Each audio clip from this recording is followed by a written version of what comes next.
Welcome to Madhumitha Vinitha channel. ஆக்சுவலாக இந்த கவ்வை வரையலான்னு சொல்லி நான் ட்ரை பண்ணேன்.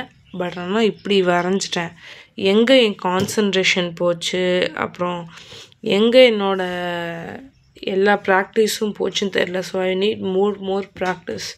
ஸோ இதோட ருப்பீஸ் வந்து 7 rupees. நான் வந்து 7 rupees சார்ட்டை இப்படி வேஸ்ட் பண்ணிட்டேன்னு தோணுது. ஸோ நான் என்ன பண்ணலான்னு இருக்கேன்னா, இதை அப்படியே விட்டுருவேன். ஸோ இதோட காலை சரி பண்ணிவிட்டு திருப்பி இந்த கண்ணெல்லாம் பாருங்கள், இது கரெக்டாக இருக்குது, இது கோணிக்கிட்டு போயிடுச்சு.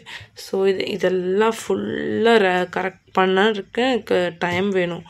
ஸோ இன்னும் கான்சன்ட்ரேஷனோட இன்னும் ரொம்ப மெதுவாக நான் ட்ராயிங் பண்ணணுன்னா அதை ஃபாஸ்ட்டாக பண்ணிட்டேன். ஸோ இதோட டெக்ஸ்சர் இப்போ வரல. So I will give my best for my drawings.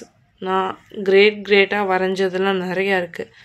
அதெல்லாம் நான் ரொம்ப பொறுமையாக உட்காந்து வரைஞ்சேன். பட் ஏன் இது சொதப்புனுச்சு அப்படின்னு பார்த்தீங்கன்னா, நான் ஃபாஸ்ட்டாக வரையணும்னு நினச்சேன். அதுதான். ஸோ ஸ்லோ அண்ட் ஸ்டடியாக வரையணும். வரைங்க. ஓகே ஃப்ரெண்ட்ஸ், பாய்.